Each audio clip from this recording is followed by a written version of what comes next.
বাইকে করে দীঘা যাওয়ার এক্সপিরিয়েন্সটা তোমাদের সঙ্গে শেয়ার করব। তোমরা দেখতে থাকো আমার পুরো ব্লগটা, খুবই ইন্টারেস্টিং হতে চলেছে। আমাদের এখান থেকে দীঘা হচ্ছে 28 কিলোমিটার, মানে আমি যেখানে আছি এখান থেকে দীঘা 28 কিলোমিটার। তো আমরা একটা বাইক নিয়ে বেরিয়ে পড়েছি দীঘার উদ্দেশ্যে। কালকে উল্টো রথ, তো রথে জগন্নাথ দর্শন করবো, এটাই মূল উদ্দেশ্য। তো চলো দেখা যাক কি হয়, একটু ভয়ও লাগছে, তো পুরোটাই তোমাদের সঙ্গে শেয়ার করবো, দেখতে থাকো। তোমাদের সঙ্গে আমি রাস্তাটা শেয়ার করি, দেখো কত সুন্দর রাস্তা, আর এত সুন্দর। সত্যি কথা বলতে এই জায়গাটা এসে আমার দারুণ লেগেছে, খুব ভালো একটা এক্সপিরিয়েন্স হলো। সামনে কি শুকর, শুকরের পাল আসছে, এদিকে তাকিয়ে থাকবি, হ্যাঁ নিচের দিকে।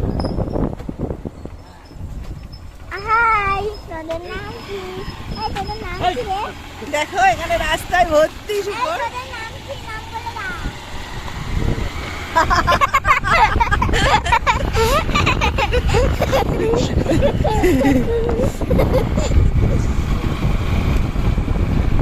অসাধারণ সুন্দর প্রাকৃতিক পরিবেশ।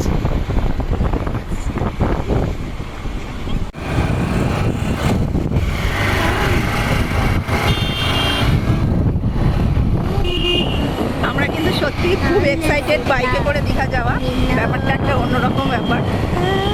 চলো, আর রাস্তাটাও কিন্তু খুব সুন্দর, আমি তোমাদের সঙ্গে দেখাই। দেখো কেমন সুন্দর সবুজ বনানীর বুক চিরে আমরা এগিয়ে চলেছি। এত সুন্দর পরিবেশ যে ভাষায় ব্যক্ত করা সম্ভব নয়। তোমরা দেখতেই পাচ্ছ দুধারে ঘন একদম সবুজ বন, আর তার মাঝখান থেকে এত সুন্দর রাস্তা, সত্যি অসাধারণ, মানে বলে প্রকাশ করা যাবে না, এতটাই সুন্দর। আমরা বাইকে বসে বসে কুকুর আর আমি গানের লড়াই খেলছি।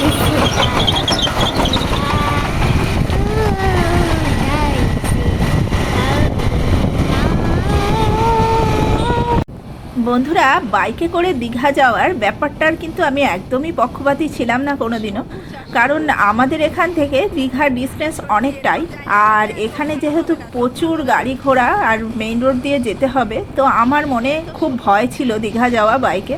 কিন্তু আমি যেখানে ছিলাম আর কি, পিছাবনি, এই জায়গাটা থেকে দীঘার ডিস্টেন্স খুব বেশি না, মাত্র 28 কিলোমিটার। এবং এই 28 কিলোমিটারের রাস্তাটা এত সুন্দর যে 28 কিলোমিটার মনেই হবে না, সময়টা যেন মুহূর্তের মধ্যেই শেষ হয়ে যাবে। এত সুন্দর সবুজের মধ্যে দিয়ে যাত্রা, অসাধারণ এক্সপিরিয়েন্স, যে না যাবে সে বুঝতে পারবে না যে কত সুন্দর একটা সফর।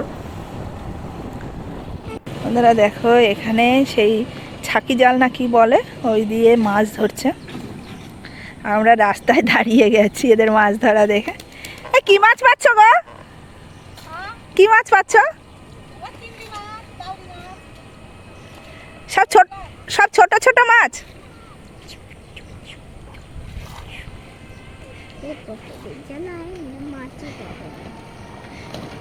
এরকম কাদায় কাঁকড়া পাওয়া যায় না?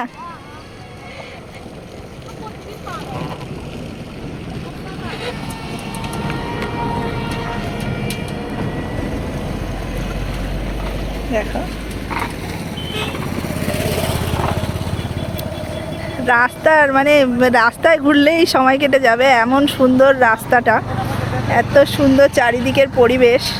এখানে দেখো জংলি ফুল ফুটে আছে কত ধরনের, এপাশে দেখো একটা হলুদ ফুল ফুটে আছে, এখানে দেখো একটা নীল রঙের ফুল ফুটে আছে, এপাশে আবার একটা মানে ভায়োলেট কালারের ফুল ফুটে আছে, এপাশে আবার দেখো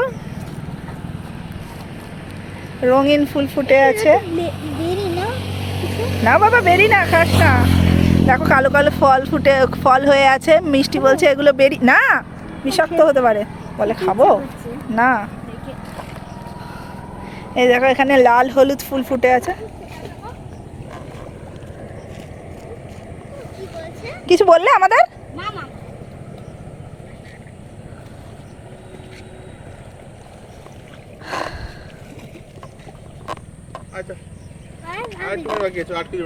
রেস্ট হয়ে গেছে?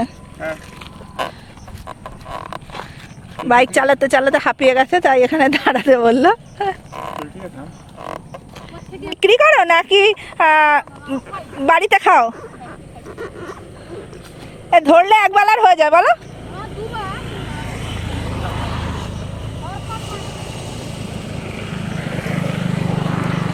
এইখানে জোয়ারের সময় জল ঢোকে না?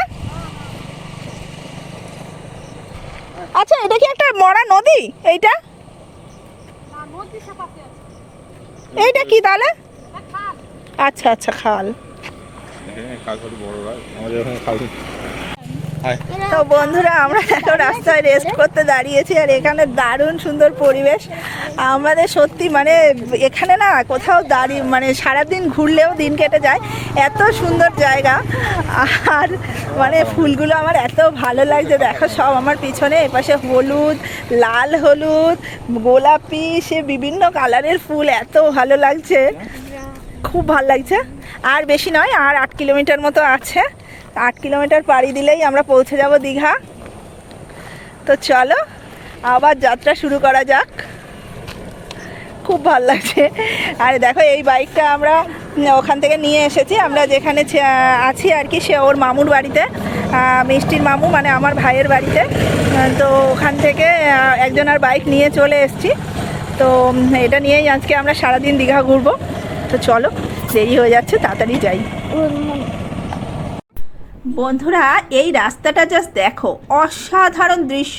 পুরো রাস্তায় দেখো লাল রঙের কৃষ্ণচূড়া পুরো রাস্তাটা জুড়ে ফুটে আছে, এত সুন্দর লাগছে যে ভাষায় প্রকাশ করা যাবে না। পুরো রাস্তাটা লাল হয়েছিল, তোমরা ক্যামেরায় অতটা দেখতে পারছো না, কিন্তু সামনে অসাধারণ লাগছিল। বন্ধুরা, চলে এসেছি মেরিন ড্রাইভ রোডে, ফার্স্ট একটু দেখাই।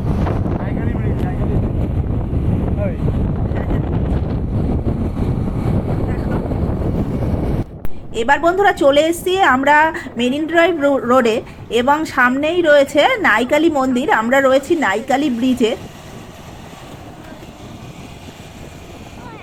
আগেরবারও আমরা এসেছিলাম এই নাইকালি মন্দিরে, তোমরা দেখেছো আমার ব্লগে। আমরা ভাবলাম যে এসেছি যখন, তাহলে ঠাকুর দর্শন করেই যাই, সেই জন্য আমরা চলে যাচ্ছি নাইকালি মন্দিরের যে রাস্তা, সেই মন্দিরের রাস্তা ধরেছি আমরা। আর ওই যে সামনে দেখা যাচ্ছে, দেখো, ওটাই হচ্ছে নাইকালি মন্দির। ওই যে ছোট্ট মন্দির দেখা যাচ্ছে, আর সামনে বেশ বড় একটা বিল্ডিং হয়েছে। আর এই বিল্ডিংটা কিন্তু নতুন হয়েছে, আমরা গত বছর যখন এসেছিলাম তখন এই বিল্ডিং ছিল না। মিষ্টি আর গণেশ দেখো যাচ্ছে নাইকালি মন্দিরে। যাও যাও যাও, এই যে মন্দিরে প্রবেশ গেট। না না, এটা মন্দির নয় তো, মন্দির ওই মেয়ে জায়গায়। এত সুন্দর দেখো, মনে হচ্ছে এই ঘাসের উপরে বসে পড়ি, এত ভালো লাগছে। মন্দিরের গেটটা তোমরা দেখতে পাচ্ছ, মন্দিরের গেটটা খুবই সুন্দর। এই গেটটা সম্ভবত আগের বারও ছিল, আমার যতটা মনে পড়ছে, কিন্তু মন্দির চত্বরটা খুব সুন্দর করে নতুন করে করা হয়েছে। বন্ধুরা, শুনেছি এটা তো মানে চারিদিকে নোনা জলের এরিয়া, এখানে চারিদিকে সব যত মানে নদী নালা আছে সবই নোনা জল, কিন্তু একমাত্র এই যে পুকুরটা দেখতে পাচ্ছ, এই পুকুরটা জল হচ্ছে মিষ্টি জল।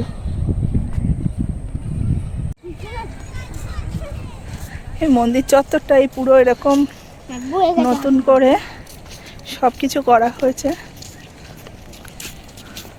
ও, এখানে কি বিশাল ফাউন্টেনটা করেছে দেখ, এখানে একটা বিশাল বট গাছ, আর এই বট গাছে সবাই সুতো বেঁধেছে মনস্কামনা পূরণের জন্য। পুরো সব জায়গায় সুতো বাঁধা বাঁধা আছে। প্রথমে এই যে ঢুকে বাঁ পাশে একটা নাট মন্দির রয়েছে, এটাও কিন্তু নতুন হয়েছে।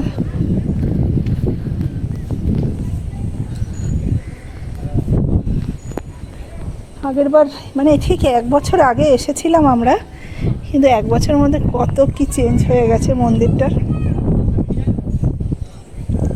এবার আমরা মায়ের দর্শন করব। তোমরা আমার ব্লগে আগেও দেখেছো মায়ের মূর্তি, কিন্তু এই মা যে অন্যরকম।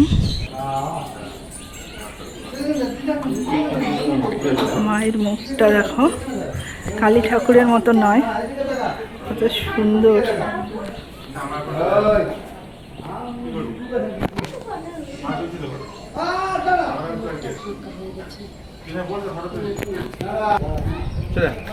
মিষ্টি এখানে বসে ফটোশুট করছে।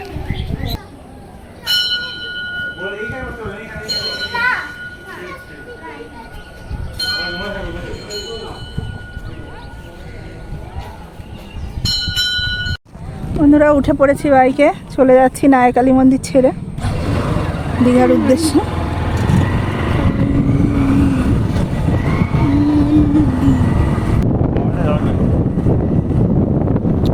এই বিল্ডিংটার এইদিকে দোকানের মুখগুলো তোমরা দেখতেই পাচ্ছ। আমরা চলে এসেছি প্রায় দীঘার কাছাকাছি, আর অল্প কিছু সময় রয়েছে। দেখতেই পাচ্ছ সমুদ্র এরিয়া শুরু হয়ে গেছে, ওই যে দূরে ঝাউবন দেখা যাচ্ছে। আর এটা কিন্তু একটা অসাধারণ ফিলিংস, মানে সমুদ্রের কাছাকাছি চলে এলে আর মানে বলার থাকে না, এত ভালো লাগে। ওই যে দূরে দেখো সমুদ্র দেখা যাচ্ছে। আর সত্যি কথা বলতে দীঘা এখন আমাদের ঘরবাড়ির মতো হয়ে গেছে। প্রতি বছরই একবার করে দীঘা আসা হয়। যদি ভাবি যাব না, তবুও ঠিক হয়ে যায় আর কি।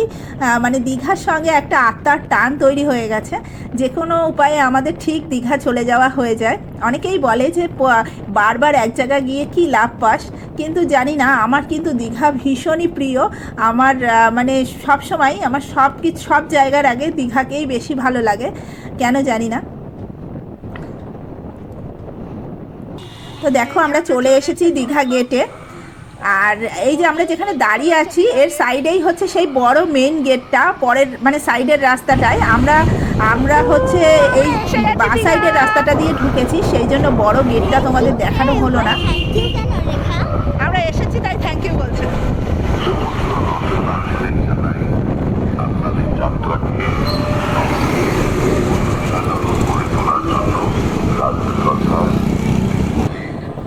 তো দেখো পুরো দীঘা জুড়ে খুব সুন্দরভাবে অ্যানাউন্সমেন্ট হচ্ছিল এবং খুব সুন্দরভাবে ঠাকুরের গান বাজছিল, জগন্নাথের গান বাজছিল। এটা কিন্তু আমার অসাধারণ লেগেছে। পুরো রাস্তাটা জুড়ে অ্যানাউন্সমেন্ট হচ্ছে এবং গান বাজছে, মানে দীঘা ঢুকে গেলেই একটা আলাদা ফিলিংস হচ্ছে এখন জগন্নাথ মন্দিরের জন্য। এটা কিন্তু আমার অসাধারণ লেগেছে। তো দেখো আমরা একদম সমুদ্রের সামনে চলে এসেছি।